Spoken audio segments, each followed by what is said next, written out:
The alien ship called Harmony's Edge moved slowly toward Earth. Inside the ship, three very nervous aliens sat around a metal table covered with papers and computer screens. Ambassador Zekthar was tall and blue with 4 arms. His job was to talk to new species and make friends with them for the Galactic Confederation. He had done this 127 times before with other planets. It always went the same way. Next to him sat Kryn, who looked like a mix between a fish and a person. She came from a water world, and her job was to study how other species lived and thought. Her skin was always wet, and she breathed through small holes in her neck. She had read every single piece of information about humans that the Confederation had collected over the past 30 years. The third alien was Kess, who looked like a giant ant but walked on 2 legs and wore a uniform. His people were called the hive minds because they could share thoughts with each other. Kess was there to watch the humans and see if they might be dangerous. His job was to count their weapons and see how they fought wars. Zekthar looked at his notes one more time. Every species they had met followed the same pattern. First, the new species would be scared and hide when aliens arrived. Then they would ask lots of questions about space travel and advanced technology. Finally, they would beg to join the Galactic Confederation and promise to follow all the rules. It had happened exactly this way 847 times before. The humans should react just like all the others, Zekthar said to his team. Our reports show they are still very young as a species. They only learned to fly in space 50 years ago. They will be excited to meet us and grateful for our technology. Kryn nodded and touched her computer screen. I have studied their communication signals for decades.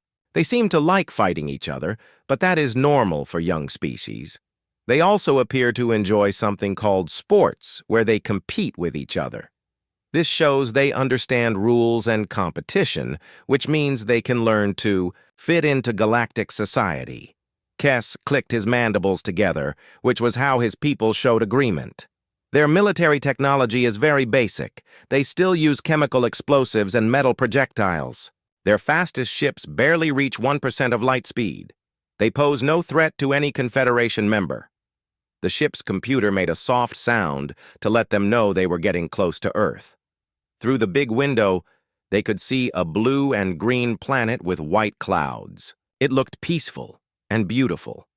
Small metal objects moved in circles around the planet. Those must be their satellites, Kryn said, pointing at the small objects. Very primitive. We should be able to establish communication easily. As they got closer, Zekthar noticed something strange. There were a lot more metal objects around Earth than their reports had said there would be. Computer, scan those objects and tell me what they are. The computer voice answered in a calm tone. Scanning complete. I detect 2,147 artificial objects in orbit around the planet. This includes 1,203 communication satellites, 8 NER-92 observation satellites, 3 I-41 navigation satellites, 187 research stations, and 224 objects of unknown purpose. Zekthar's 4 eyes opened wide. That seems like a lot for such a young species. Are you sure those numbers are correct? Numbers confirmed. Also detecting one large artificial structure that appears to be a space station. It is 2.3 kilometers long and shows signs of recent construction. Kryn made a sound like water bubbling, which meant she was confused. Our reports said humans only had a few small stations in space. How did they build something so big? Before anyone could answer, their communication system started beeping. A human voice came through the speakers, speaking in clear galactic standard language. Unknown vessel. This is Earth Defense Force Command. Please identify yourself and state your intentions. You are entering protected space around Earth. Zekthar was surprised. Most species could not speak galactic standard when aliens first arrived. It usually took months to establish communication. He pressed a button and spoke into his microphone. This is Ambassador Zekthar of the Galactic Confederation. We come in peace to establish diplomatic contact with the human species. There was a pause, then a different human voice came on. This one sounded relaxed and friendly. "Well, hey there, Ambassador. This is Captain Jake Morrison. We've been expecting you folks for a while now. Welcome to the neighborhood. Would you like to dock at our station for a chat?" Kess made a sharp clicking sound that meant he was alarmed. "They were expecting us? How could they know we were coming?" the human voice continued. "We picked up your ship about 3 days ago when you entered our sensor range. Figured you might want to talk, so we went ahead and prepared a nice welcome. For you.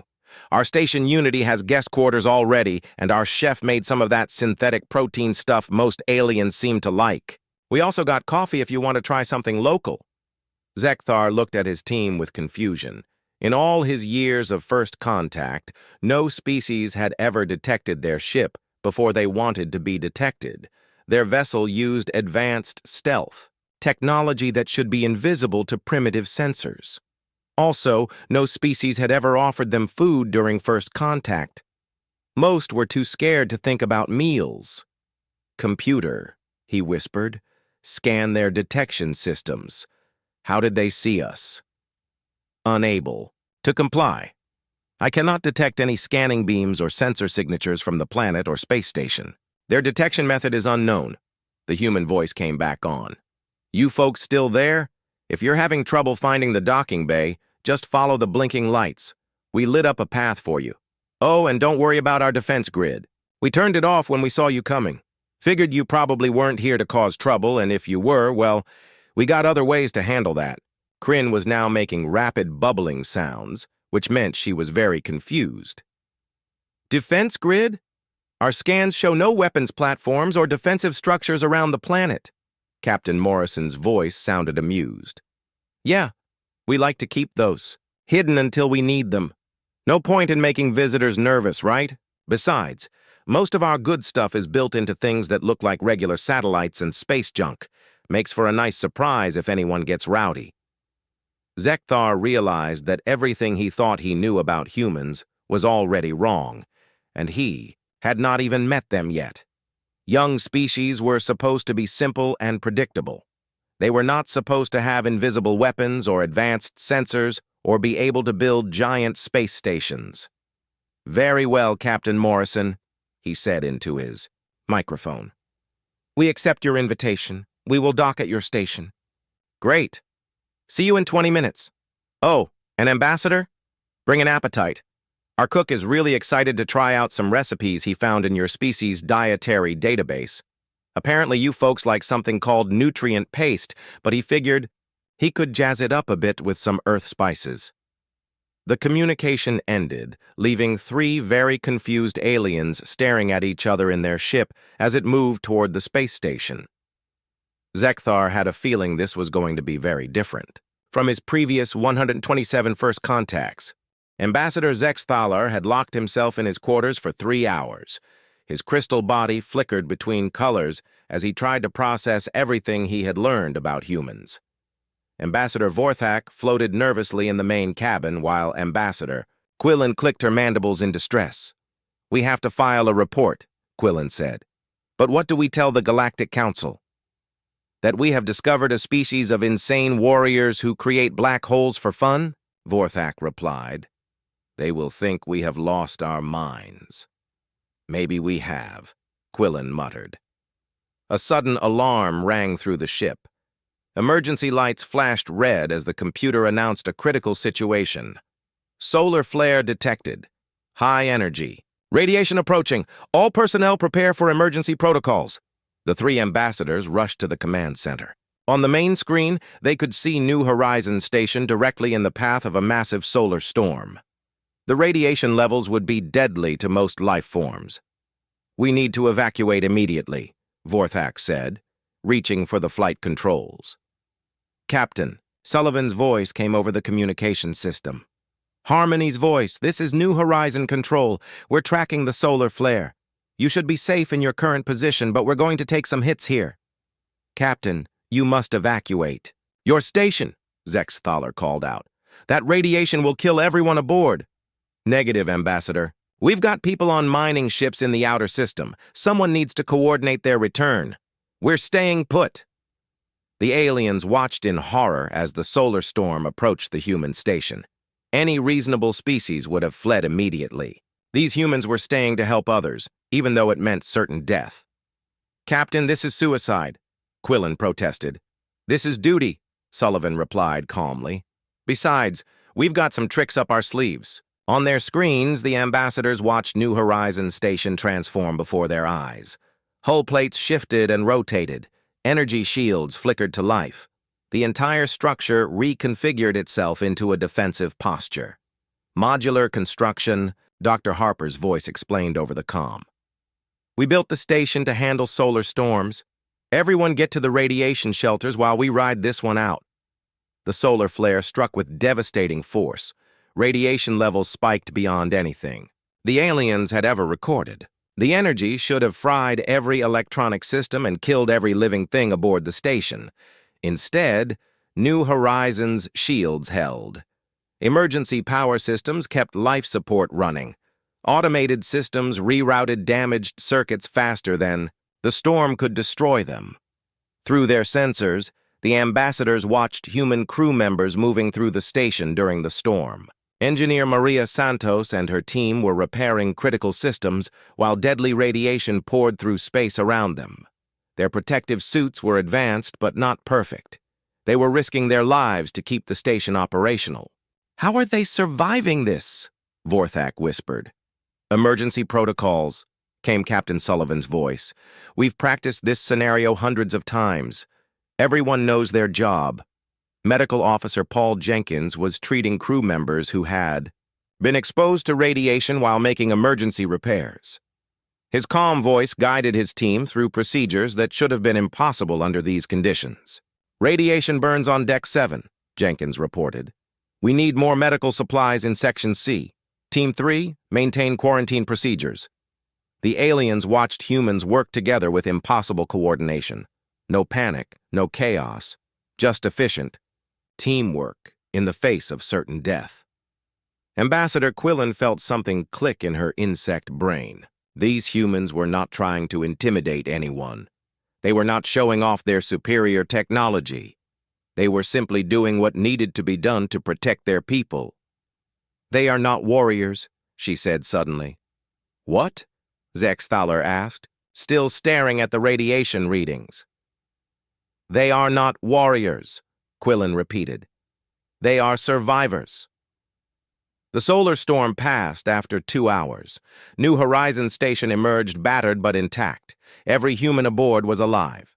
The mining ships in the outer system had returned safely under the station's guidance. "All clear," Captain Sullivan announced. "Damage control teams, begin full system checks. Medical teams, continue monitoring radiation exposure levels." The aliens sat in stunned silence as they watched the aftermath. Humans moved through their damaged station with calm efficiency. They checked on each other. They shared supplies. They worked together to fix what was broken.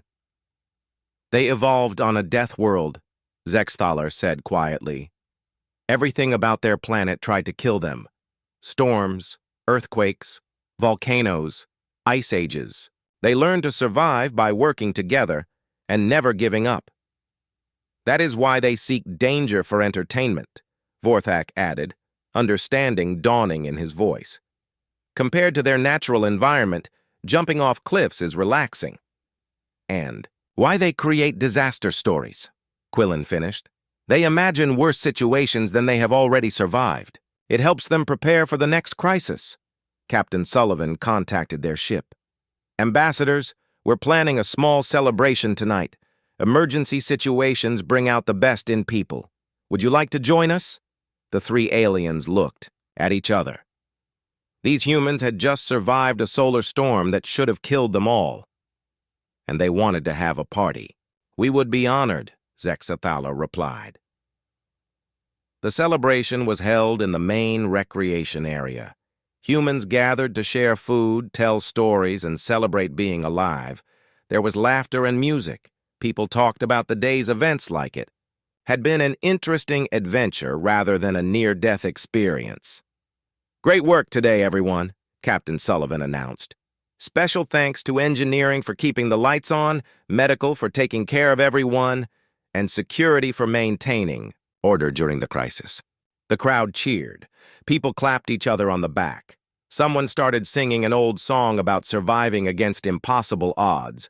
Ambassador Quillen found herself talking with engineer Maria Santos. "Were you afraid during the storm?" Maria shrugged. "Sure, a little. But that's normal. Fear keeps you careful. The trick is not letting it stop you from doing your job." "How do you stay so calm?" "Practice. We train for emergencies all the time. Plus, I knew my team had my back. When humans work together, we can handle almost anything." Dr. Harper joined the conversation. "The universe is a dangerous place. Our homeworld taught us that early. But we learned something important. If you face the danger together, you can usually find a way through it." "Is that why you share your technology so freely?" Quillen asked. "Of course. The more people who understand how things work, the better our chances of survival. Knowledge is only useful if it spreads." Ambassador Zex Thaler spent the evening talking with Captain Sullivan and Commander Torres. He learned about human history, philosophy, and dreams for the future. These were not conquerors or destroyers. They were explorers who had turned a hostile universe into their home. "What will you tell the Galactic Council about us?" Sullivan asked. "The truth," Zex Thaler replied, "that humanity should be welcomed immediately as a full member of galactic civilization." "Because we impressed you with our technology?" "No, because you are the kind of species we want as allies rather than enemies. Your greatest strength is not your weapons or your science. It is your refusal to accept that anything is impossible." The next morning, the alien ambassadors prepared their report. They recommended immediate acceptance of humanity into the Galactic Council, not because humans were harmless, but because they were exactly the kind of people you wanted on your side when the universe tried to kill you. "Final assessment?" Vorthak asked as they prepared the transmission. "Humanity represents the best qualities of galactic civilization," Zex Thaler dictated. "They are curious, cooperative, and absolutely determined to survive and thrive. They will be valuable partners in exploring the galaxy." "And the warnings?" Quillen added. "Do not challenge them to contests of endurance, creativity, or problem-solving."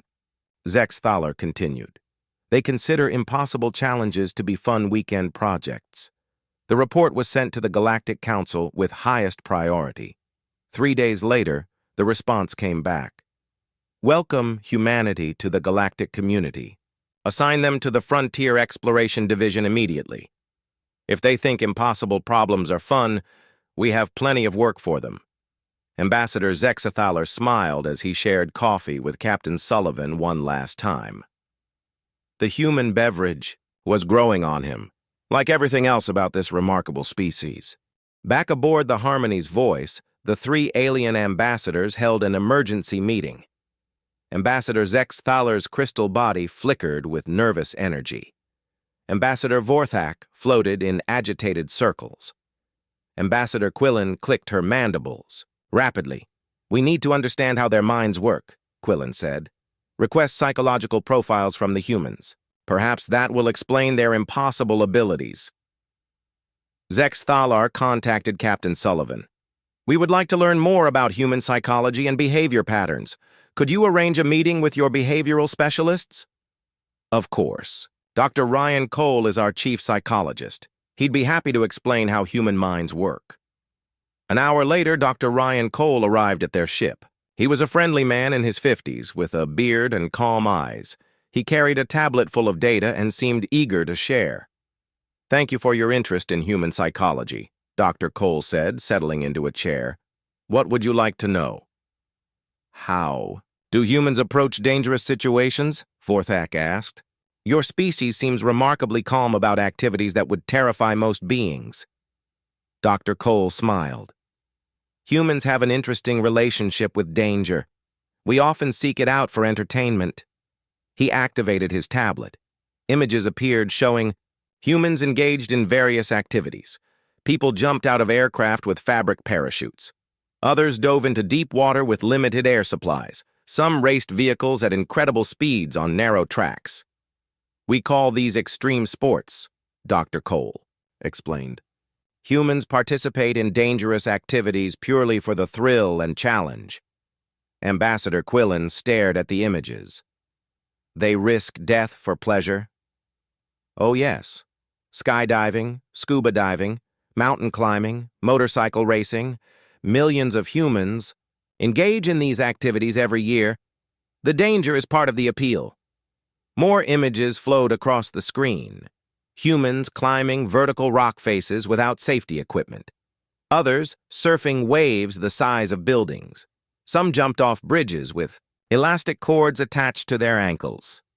This is base jumping, Dr. Cole said, showing someone leaping off a cliff. And this is big wave surfing, very popular in certain regions. Zex Thalar's crystal skin grew pale. Do these activities serve any practical purpose? Not really. They're just fun. Humans enjoy testing their limits and overcoming challenges. The more difficult and dangerous something is, the more satisfying it becomes. The aliens exchanged horrified glances. This species actively sought out deadly situations for entertainment. No wonder they seemed unimpressed by galactic technology. They probably considered space travel relaxing compared to their hobbies. What? About human entertainment media? Vorthak asked weakly. Dr. Cole's face lit up. Oh, humans love stories about disasters and conflicts. Let me show you some popular examples. New images appeared. Movie posters advertising films about asteroid impacts, alien invasions, zombie apocalypses, and worldwide plagues. Book covers promised tales of cosmic horror, nuclear war, and the end of civilization. These are all entertainment? Quillen asked in disbelief. Very popular entertainment. Humans enjoy imagining worst-case scenarios and how they might survive them. The more terrible the situation, the more exciting the story becomes. Dr. Cole showed them movie clips. Humans fighting giant monsters. Cities being destroyed by natural disasters. Heroes surviving impossible odds through determination and cleverness. We have entire genres dedicated to horror, disaster, and survival stories, Dr. Cole continued. Audiences pay to be scared and stressed. It's considered relaxing. Ambassador, Zexthalar felt his mind reeling. Humans created scenarios more terrifying than most species' worst nightmares and consumed them for pleasure. They imagined the end of the world and called it entertainment. What about competitive activities? Vorthak asked, hoping for something less disturbing. Dr. Cole pulled up sports footage. Human competitive activities are quite varied. This is American football. The aliens watched in growing horror as large humans repeatedly crashed into each other at high speed. Bodies collided with bone-jarring impacts. Players picked themselves up and immediately prepared to do it again. The objective is to advance the ball while the opposing team tries to stop you, Dr. Cole explained cheerfully.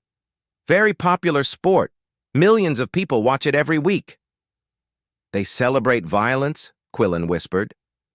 This is considered a low-contact sport, Dr. Cole said. Hockey and rugby are much more physical.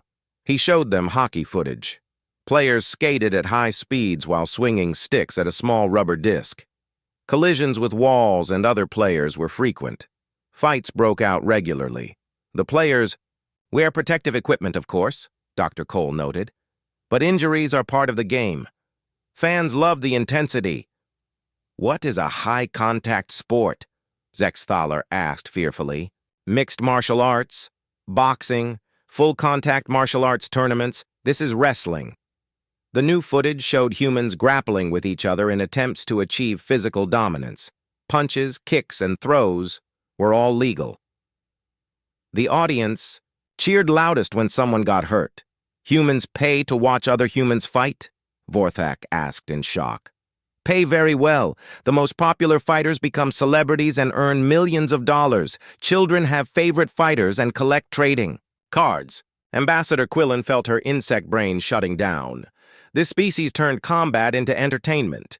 They celebrated violence and rewarded those who were best at inflicting damage on others. Perhaps you could explain human child-rearing practices? She asked desperately. Dr. Cole nodded. Human children are encouraged to take risks and explore their environment. We believe challenge builds character. Images showed young humans climbing trees, riding bicycles at dangerous speeds, and playing games that involved tackling each other. Parents watched and cheered them on.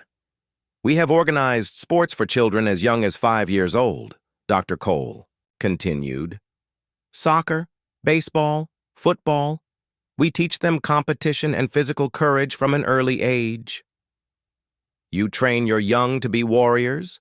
Zexthaler asked. We train them to be confident and resilient. The physical activities teach them that pain is temporary and that they can overcome obstacles through effort and determination. Colonel Steve Mitchell arrived to escort Dr. Cole to his next appointment. The colonel was a large man with scars on his hands and a confident smile. How did the psychology briefing go? Colonel Mitchell asked. Very educational, Dr. Cole replied. I was just explaining human sports and entertainment to our guests. Ah, the fun stuff. Speaking of which, we're having a friendly football scrimmage this weekend. Would you like to watch? Maybe learn the rules? The 3 ambassadors backed away from the colonel as if he were radioactive. That is very kind, but we must decline, Zexthaler said quickly. Your loss. Great sport. Builds character. My daughter plays on her high school team. She's the linebacker. Knocked out 3 players last season. Colonel Mitchell spoke about his daughter's violent achievements with obvious pride. His offspring was apparently following in his warrior tradition. We should also mention the annual combat training exercises, the colonel continued. All crew members participate. Hand-to-hand combat, weapons training, survival skills, keeps everyone sharp. He left with Dr. Cole, still chatting about upcoming military drills that sounded more like gladiatorial games. The ambassadors sat in stunned silence. They train their children to fight, Quillen said softly. They seek danger for pleasure, Vorthak added. They imagine apocalypses for entertainment, Zexthaler concluded. Ambassador Zexthaler stood up suddenly. His crystal body was flickering rapidly between colors. I need to return to my quarters. This is too much information to process. He walked away, muttering about impossible species and psychological profiles that made no sense. Vorthak and Quillen looked at each other with shared understanding. They were dealing with a species that considered horror stories relaxing, violence entertaining, and mortal danger fun. No wonder the humans seemed so calm about meeting aliens. After spending their lives jumping off cliffs and fighting each other for sport, first contact was probably boring. The next morning, the 3 alien ambassadors requested a tour of human scientific facilities. They hoped to find something that would restore their confidence. Surely the humans could not be advanced in every area of knowledge. Dr. Lisa Harper led them through the research section of New Horizon Station. She walked with the excited energy of someone who loved her work. The aliens followed nervously behind her. This is our main laboratory, Dr. Harper said as they entered a large room filled with equipment. We study everything from quantum mechanics to biological systems here. Ambassador Zexthaler looked around, expecting to see crude instruments and basic experiments. Instead, he saw devices that looked suspiciously advanced. Particle accelerators hummed quietly in sealed chambers. Holographic displays showed complex molecular structures rotating in 3 dimensions. What are you currently researching? He asked carefully. Oh, lots of things. Dr. Kevin Park is working on antimatter containment systems. Dr. Susan Wells is studying artificial gravity generation, and I've been playing with some ideas about faster-than-light communication. Vorthak's eye stalks went rigid with shock. Antimatter containment? Dr. Harper nodded enthusiastically. Kevin figured out how to store it safely about 6 months ago. Want to see? Before anyone could object, she led them to a corner where a young man with thick glasses was adjusting controls on a machine the size of a refrigerator. Warning signs in multiple languages covered every surface. Hey, Kevin, can you show our guests the antimatter storage system? Dr. Kevin Park looked up from his work. Sure thing. Just finished the Mark 7 containment field. He activated a transparent chamber in the center of the machine. Inside, a tiny speck of light floated in perfect isolation. The amount of energy contained in that small particle could power a city for months. The key was using magnetic fields in a dodecahedron pattern, Kevin explained casually. Creates perfect containment with minimal energy loss. We can store about half a gram safely now. Ambassador Quillen's insect brain nearly overloaded. People had been trying to develop antimatter storage for centuries. The best they could manage was a few micrograms for a few minutes. These humans were storing grams indefinitely.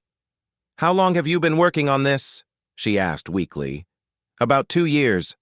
Started as a side project when I was bored with fusion research. A side project. Kevin had solved one of the galaxy's most challenging scientific problems as a hobby. Dr. Harper continued the tour. Over here, Dr. Susan Wells is testing artificial gravity systems. They approached a woman in her 40s, who was standing inside a large metal ring. She was floating in the air, rotating slowly as she took notes on a tablet. The gravitational field is stable at 0.7 Earth standard, Susan called out. No fluctuations detected. She touched a control panel and gently floated back to the ground. The metal ring powered down with a soft hum.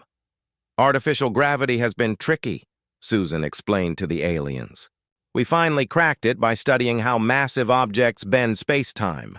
Turns out you can create the same effect with carefully controlled energy fields. Zex Thaler felt his crystal body growing cold. Artificial gravity was considered impossible by most galactic species. The energy requirements were too massive. The mathematical complexity was beyond solution. Yet this human woman had built a working prototype in what appeared to be a converted storage room. What other projects are you working on? Vorthak asked, dreading the answer. Well, there's the black hole generator in Lab 7, Dr. Harper said cheerfully. The aliens stopped walking. All three stared at her in horror. You are creating black holes? Quillen whispered. Tiny ones. Microscopic, really. They evaporate almost immediately through Hawking radiation. We use them as power sources. Very efficient energy conversion. She led them to another room where a massive machine took up most of the space. Energy readings that should have been impossible flickered across multiple displays. The machine hummed with barely contained power. The trick is controlling the formation process, explained Dr. Janet Cross, the project leader. Too much mass and the black hole becomes unstable. Too little and it evaporates before we can extract useful energy. We found the sweet spot at about 10 to the minus 15 kilograms. The aliens watched in stunned silence as humans casually discussed creating and destroying black holes for power generation. This was technology that bordered on godlike capabilities, and they were using it to run their coffee machines. Perhaps we should see your computer systems, Zex Thaler suggested desperately. Surely human computers would be primitive compared to galactic standards. Dr. Harper brightened. Oh, you'll love our quantum computer array. Follow me. They entered a room filled with strange geometric structures that seemed to exist in more than 3 dimensions. The computers were clearly based on principles that most species took millennia to understand. We call this one Deep Blue 7, Dr. Harper said, patting a console affectionately. It can process about 10 to the 23rd calculations per second. Really helpful for complex physics problems. What do you use it for? Vorthak asked weakly. Mostly weather prediction and video game physics. Oh, and calculating optimal trade routes. Very practical applications. The most advanced computer the aliens had ever seen was being used to predict rain and make entertainment more realistic. Engineer Lucy Foster appeared from behind one of the quantum computers. She was a young woman with oil stains on her coveralls and a wrench in her hand. Dr. Harper, I think I figured out how their ship's quantum drive works, Lucy said, holding up a small device. Mind if I take a closer look at the actual components? Lucy, no, Dr. Harper said firmly. We can't just disassemble our guest's technology. I'm not going to break it. I just want to see how they solved the quantum entanglement stabilization problem. Our approach uses brute force mathematics, but their method looks more elegant. Lucy had been reverse engineering quantum drive technology while they talked. She was treating galactic standard equipment like a puzzle to solve during her coffee break. You studied our ship again? Ambassador Quillen asked. Just the technical manuals Dr. Harper shared. Really fascinating stuff. You guys are using crystalline matrices to channel dark matter, right? Brilliant approach. We've been trying to do it with magnetic containment, but crystals are much more efficient. Lucy activated her device. A holographic blueprint appeared, showing the internal structure of the Harmony's voice in perfect detail. Every component was labeled. Every system was understood. I think I can improve the efficiency by about 15%, Lucy continued. Want to see my modifications? No, all three ambassadors said at once. You sure? It's just a minor adjustment to the quantum field harmonics. Shouldn't take more than a few hours to implement. Engineer Dan Brooks walked over, carrying a metal component that looked suspiciously familiar. Hey, Lucy, remember that replicator technology from the alien ship? I think I cracked the molecular assembly process. He held up what appeared to be a working food replicator, the device that had taken the crystalline hegemony 800 years to perfect. Dan had built one in his spare time. The trick was getting the atomic-level precision right, Dan explained. Once you figure out the quantum state mapping, the rest is just engineering.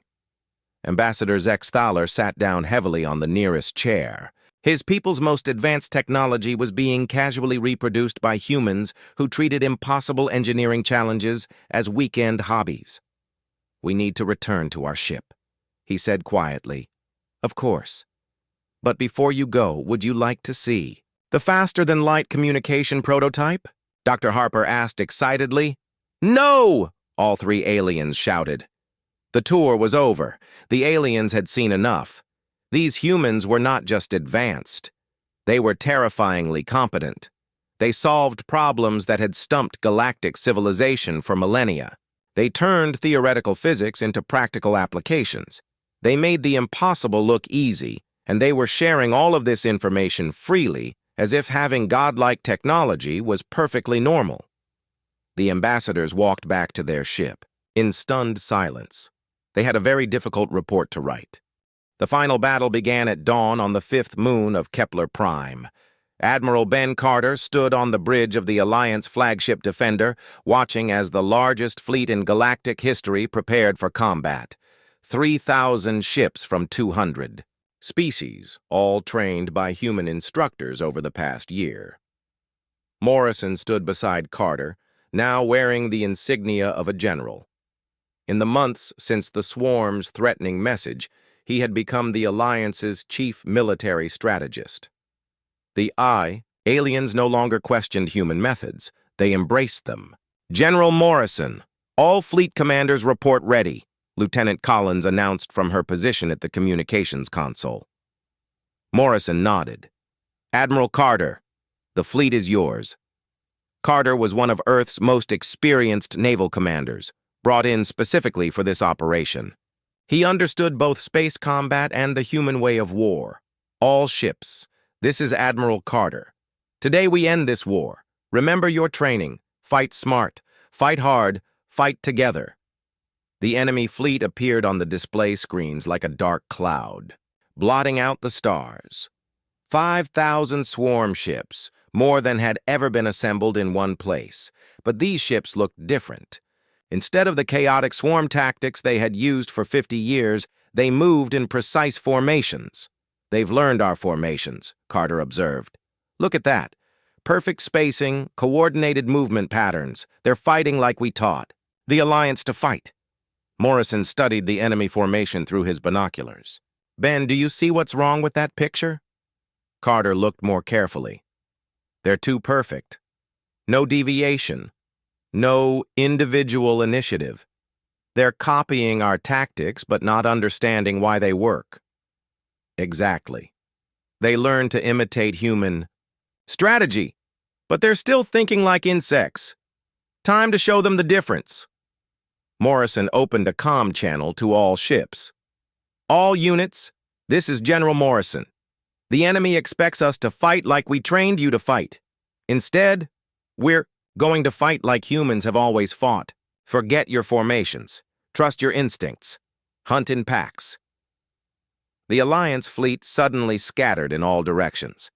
Ships that had been moving in precise lines broke apart into small groups. To outside observers, it looked like complete chaos. The swarm fleet hesitated, clearly confused by this unexpected behavior. Their perfect formations wavered as they tried to decide which targets to pursue. That hesitation cost them.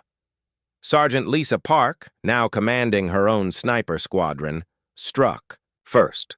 Her ships were small and fast, designed for precision attacks. They darted between the larger swarm vessels, targeting command ships with surgical strikes. Enemy command ship destroyed, Park reported. Secondary command vessel also eliminated. Their formation is breaking up. Chief Tony Rogers led the heavy assault squadrons in a devastating flanking maneuver. Instead of the frontal assault the swarm expected, Rogers brought his ships around behind the enemy fleet. Rearguard eliminated, Rogers announced. Enemy retreat routes cut off. But the swarm had learned more than just tactics. As the battle continued, their ships began adapting in real time. When Alliance forces used hit-and-run attacks, the swarm developed countermeasures. When human-trained pilots tried complex maneuvers, the swarm predicted and intercepted them. General, they're learning faster than we expected, Collins reported. Our casualty rates are climbing. Morrison watched the battle unfold on the tactical display. Red dots representing destroyed Alliance ships were appearing at an alarming rate. They're still thinking like a hive mind, Morrison realized. Every ship shares information instantly. When one learns something, they all learn it. Carter nodded grimly. How do we fight an enemy that adapts faster than we can innovate? Morrison smiled for the first time since the battle began. We don't innovate, we improvise. He opened another comm channel, this time speaking directly to the human instructors scattered throughout the fleet. All human personnel, this is Morrison. Remember your first day of basic training. What did they teach you about fighting a superior enemy? The response came from dozens of voices across the comm system. Fight dirty. That's right. Forget everything you've taught your students. Time to show them what humans do when the rules stop working. What happened next would be studied in military academies for generations. The human instructors aboard Alliance ships began implementing tactics that had never been part of any official training manual. Morrison's own ship, commanded by his former student Kilran, suddenly broke from the main battle and charged directly at the largest swarm vessel. It looked like a suicide run, and the swarm ships moved to intercept. At the last second, Morrison's ship released a cloud of debris and mining charges, then used the explosion as cover to slip past the enemy defenses. They fired directly into the swarm flagship's main reactor. The explosion took out 12 surrounding enemy ships. Across the battlefield, other human-led units began using similar improvised tactics. They turned cargo containers into missiles. They used medical ships as decoys. They even weaponized their own damaged vessels, ramming them into enemy formations. But the most devastating tactic came from an unexpected source. Recruit Tamora, the tiger-like warrior who had been one of Morrison's first students, was now commanding her own battle group. Instead of fighting the swarm ships, she started talking to them. Attention, swarm vessels. This is Commander Tamora of the Alliance. We know you can understand us. We know you've learned our language. So listen carefully. Her message was broadcast on all frequencies, reaching every swarm ship in the battle. You think you've learned how humans fight. You think you understand our tactics, but you've only learned what we taught your enemies. You've never seen what we do to species that threaten our friends. Tamora's ships began executing maneuvers that weren't in any Alliance manual. They moved like predators stalking prey, patient and relentless. When they struck, it was with overwhelming force concentrated on the weakest targets. You wanted to see human warfare? This is human warfare. We don't just defeat our enemies. We destroy them so completely that others learn not to threaten us. The psychological effect was immediate. The swarm's perfect formations began to crumble as individual ships tried to avoid Tam-Ora's hunters. Their hive-mind coordination broke, down as fear and confusion spread through their ranks. Morrison watched the battle turn in their favor. "Ben, now! Full assault!" Admiral Carter gave the order, and the entire Alliance fleet converged on the disorganized swarm forces. The battle became a massacre. Swarm ships died by the hundreds, their advanced tactics useless against enemies who refused to follow any rules. When the last swarm vessel was destroyed, the Alliance fleet regrouped around the Defender. The greatest threat in galactic history had been eliminated. Morrison stood in the command center, surrounded by alien officers who looked at him with a mixture of admiration and fear. General Vorthak approached him with obvious concern. "General, Morrison, your forces achieved complete victory with minimal losses, but the tactics employed violated every principle of civilized warfare," Morrison finished. "I know. The Council will want a full explanation." Morrison looked out at the Alliance fleet, now filled with beings who had learned to fight like humans. They would carry these lessons back to their home worlds, to their families, to their children. "General Vorthak, tell the Council that Earth's children are now scattered across the galaxy. We've taught your people how to win wars, not just fight them. The question isn't whether our tactics were civilized. The question is, what happens next time someone threatens this alliance?" As if summoned by his words, Collins approached with a message from deep space monitoring stations. "Sir, we're receiving signals from beyond the galactic rim. Unknown species, possibly hostile. They're requesting information about the humans who ended the swarm war." Morrison looked at the message, then at the fleet of human-trained warriors surrounding them. "Admiral Carter, how long until the fleet can be resupplied and ready for another campaign?" 72 hours, sir." Morrison handed the message back to Collins. "Send a response to our new friends beyond the rim. Tell them the Alliance is under the protection of Earth's military instructors. If they want a demonstration of what that means, we'll be happy to provide one." He turned to address the assembled officers. "Gentlemen, it seems our work here isn't finished. The galaxy is a big place, and there are still species out there who haven't learned to respect the kill count instructors." As news of the victory spread across Alliance space, one fact became clear to every civilization in the galaxy. Humanity hadn't just joined the galactic community, they had become its apex predators, and their students were teaching the universe a new kind of warfare. The war against the Void Swarm was over, but the age of human military doctrine had just begun. Morrison smiled as he watched Earth's newest recruits arriving on transport ships. The galaxy was about to learn that the kill count instructor had been just the beginning.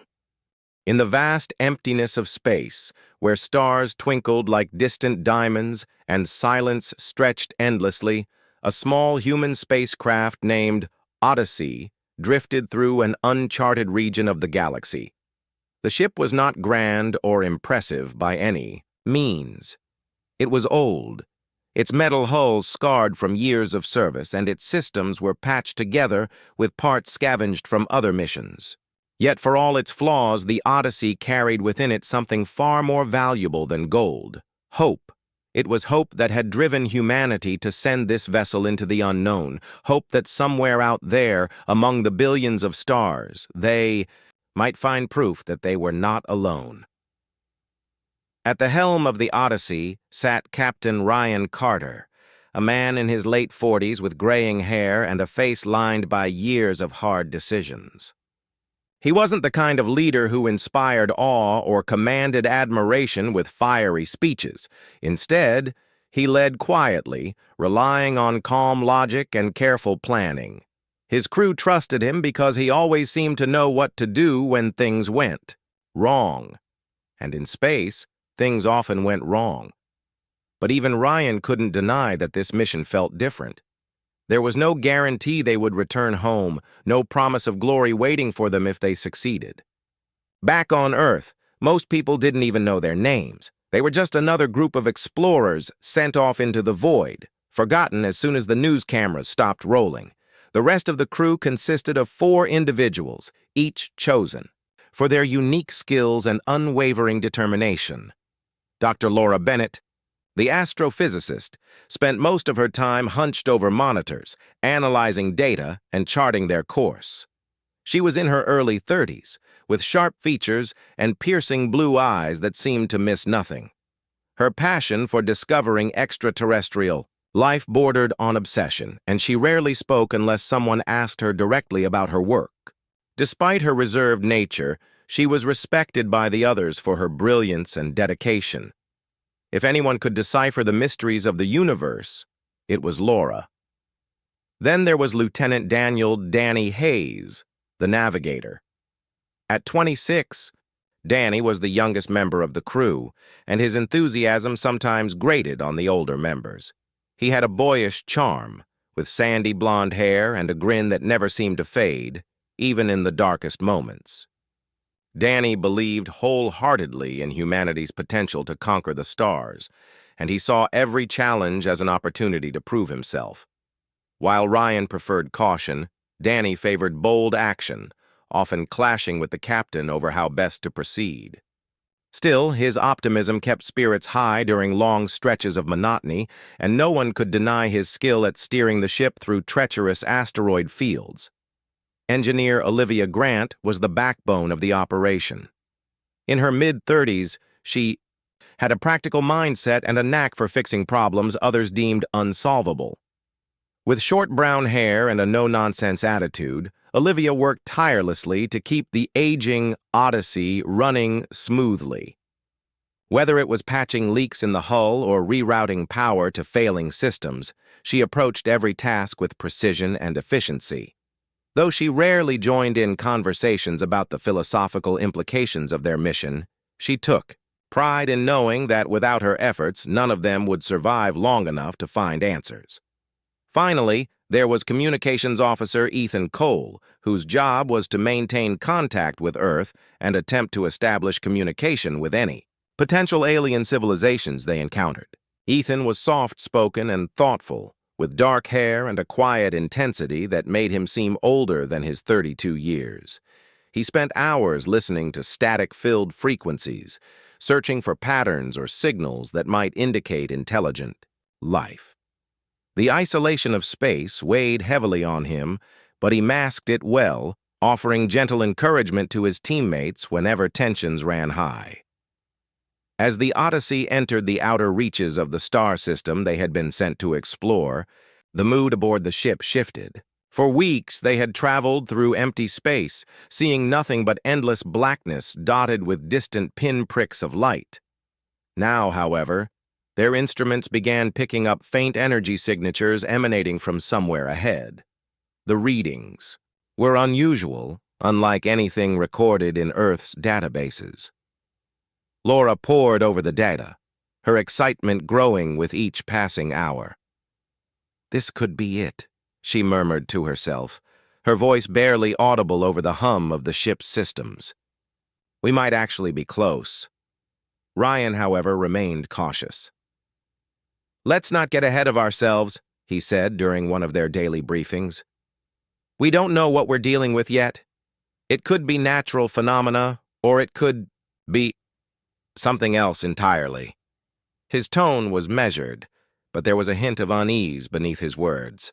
Space was unpredictable, and the unknown carried risks they couldn't afford to ignore.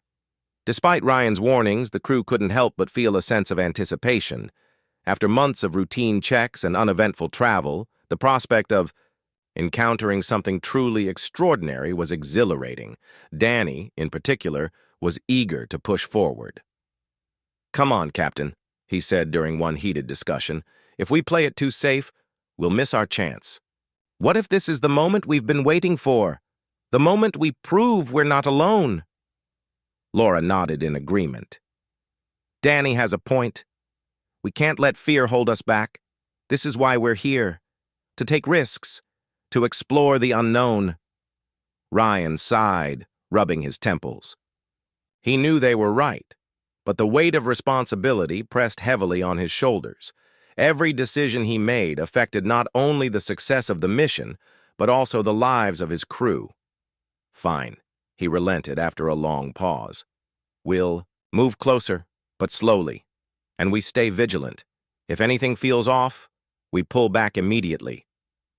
With that, the Odyssey continued its journey, inching ever closer to the source of the mysterious energy signatures. As they approached, the readings grew stronger, pulsing rhythmically like a heartbeat.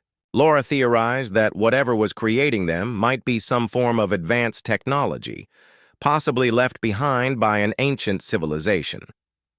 The possibility filled her with both wonder and dread. What if they weren't ready for what they would find? Meanwhile, Ethan prepared the ship's communication array, tuning it to every frequency imaginable in an effort to detect any signs of intelligent activity. Hours turned into days as he listened intently, straining to hear anything beyond the usual static. But despite his best efforts, the silence persisted. It was maddening, the kind of quiet that made you question your own sanity. Back on Earth, few people paid attention to the Odyssey's progress. The mission had been overshadowed by political scandals and economic crises, relegated to the background noise of global affairs.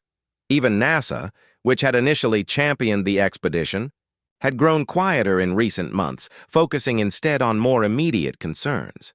The crew of the Odyssey understood this indifference. It came with the territory. But it didn't make their situation any less lonely. Out here, millions of miles from home, they were truly on their own. Still, they pressed onward, driven by a mixture of curiosity, duty, and sheer stubbornness. Each day brought them closer to the mystery waiting at the edge of the star system, a mystery that promised either profound discovery or unimaginable danger. Whatever lay ahead, one thing was certain. They were about to step into the unknown, leaving behind the safety of familiarity for the thrill and terror of exploration.